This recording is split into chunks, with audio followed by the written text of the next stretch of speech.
Donc, avant d'expliquer la leçon de notre séance d'aujourd'hui, on fait une petite révision concernant, d'accord, les modes. Qu'est-ce qu'on dit pour les modes? Quand on parle pour les modes, donc on parle pour les modes dans la partie de la conjugaison. Donc, dans la partie de la conjugaison, qu'est-ce que ça veut dire un mode? Un mode de conjugaison. Un mode, c'est-à-dire une situation, d'accord, d'expliquer quoi? Un verbe. La situation pour composer des phrases. Donc voilà. Combien de types de modes on a en général? En général, on a deux types. Donc voilà les modes. On a deux types. Voilà, le premier mode, c'est ce sont des modes personnels. Qu'est-ce que ça veut dire personnel? D'accord? Voilà, c'est-à-dire dans les phrases, on a quoi? Des sujets. Les sujets, c'est-à-dire des pronoms. Donc ça dépend du type de sujet. Est-ce que le sujet, c'est un pronom personnel, c'est un nom propre, c'est un nom commun, c'est un groupe nominal? Donc ça dépend de la phrase.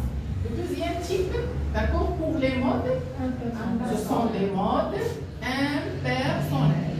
C'est le contraire, d'accord, de mode personnel. On n'a pas de sujet. On n'a pas de sujet. Donc voilà, on n'a pas de sujet. Donc pour les modes personnels, combien de types en général? Donc la totalité d'accord de l'équipe des modes, on a deux. Voilà, on a 4 modes. Donc voilà, c'est 4 modes personnels. Le premier mode, donc voilà, on a le mode indicatif, c'est le plus utilisé. Donc cette mode, c'est le mode indicatif, c'est un mode personnel, d'accord, le plus utilisé. Il contient combien de temps? Oui.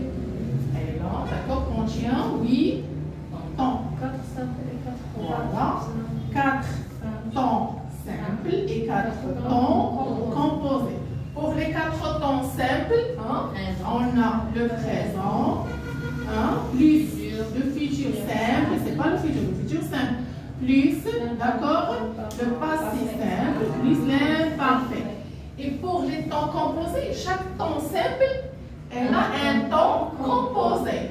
Alors, c'est quoi la différence entre les temps simples et les temps composés? Pour les temps composés, d'abord, on ajoute des auxiliaires. Ça dépend, soit un auxiliaire être pour les verbes d'accord d'état, ou bien un auxiliaire d'avoir pour les verbes d'action.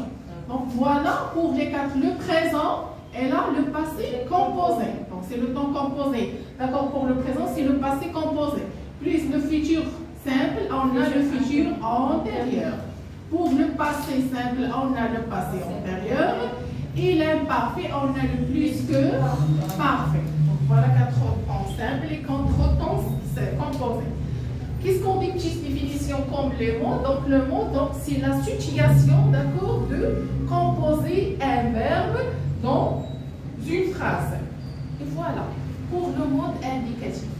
Quand on utilise, quand on compose des phrases, la certitude. Donc voilà, dans des actions sûres et certaines. Dans ce cas-là, on conjugue 6 verbes avec les terminaisons du mode indicatif. Si on parle pour le mot subjonctif, l'indicatif, l'impératif, le conditionnel, c'est quoi la différence? Seulement, on fait des différences avec les terminaisons des verbes. Donc voilà pour le mode indicatif. Alors si on parle pour le mode indicatif, le premier mode, c'est indicatif, c'est la certitude. Sur des actions, sur qu'est-ce que je fais maintenant? Quelqu'un qui d'accord, fait un appel et il me pose la question, qu'est-ce que tu fais maintenant? Donc j'explique la leçon. Donc je vais conjuguer le verbe expliquer au présent de l'indicatif. Parce que voilà, j'explique la leçon réellement. Voilà le deuxième mode.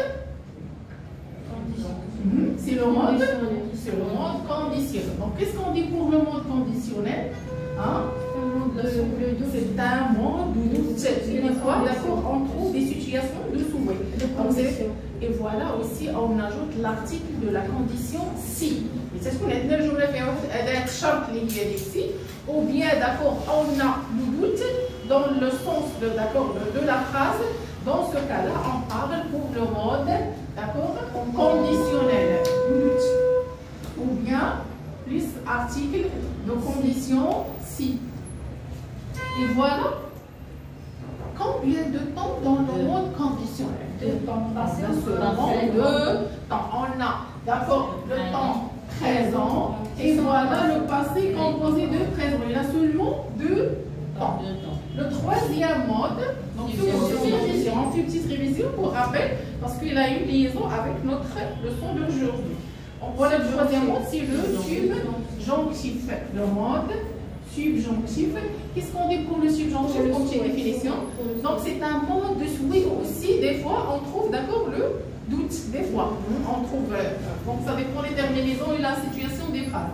Donc voilà, c'est un mode de souhait. Et toujours, on trouve quoi? Le pronom relatif que avant, d'accord, les verbes de souhait. Que je, d'accord, que je souhait, et ainsi de suite. Donc voilà, c'est un mode de souhait.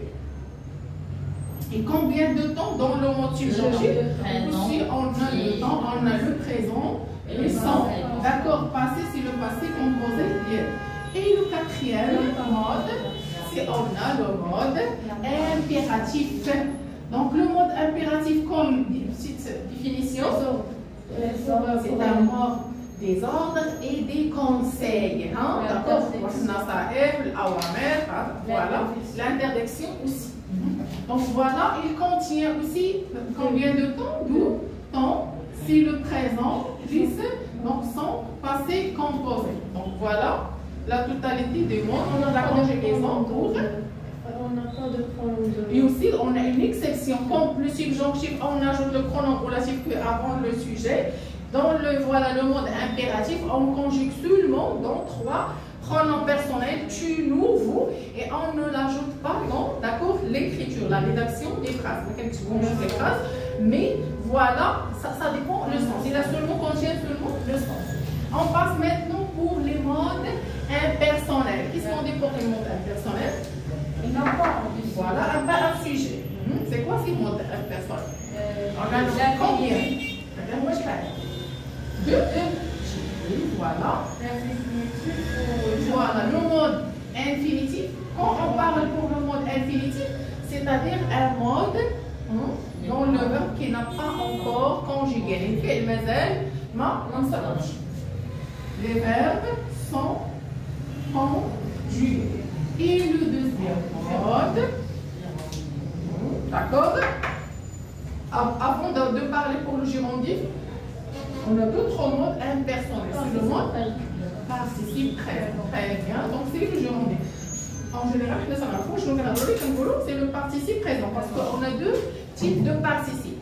On a le participe passé et le participe présent. Quand on parle pour le participe passé, je vais expliquer. Donc le mode, le participe présent. Voilà, pour connaître le participe présent, toujours la conjugaison, terminaison en nt. Donc voilà, c'est un mode impersonnel, d'accord? Ne change rien, ça fait soit avec le genre, ne s'accorde pas, soit avec le genre, soit avec les nombres. Par contre, avec les autres modes, voilà, les verbes, ça change, ça dépend, les genres et les nombres. Et pour le participe passé, quand on parle pour le participe passé, maintenant, dans le temps composé. on parle pour les participes passés dans le temps composé. Les temps composés, on parle pour le participe passé. Comme un exemple, on dit par exemple j'ai mangé. Donc dans ce cas-là, voilà, la lettre G, voilà G, c'est normalement je, c'est le pronom. Voilà, c'est le sujet, le type de sujet, pronom personnel. Et auxiliaire, avoir, au présent. Auxiliaire, au présent de l'indicatif. Parce qu'on l'a conjugué quoi le passé composé? Donc le passé composé de l'indicatif, hein, le présent de l'indicatif. Et voilà, le mot manger, c'est un verbe de premier groupe, mais il est conjugué. Et la sur la question en boulot, c'est quoi le verbe qui se conjugue dans cette phrase? C'est le verbe manger, conjugué au passé composé de l'indicatif. Et dans ce cas-là, on ajoute là, c'est le participe passé.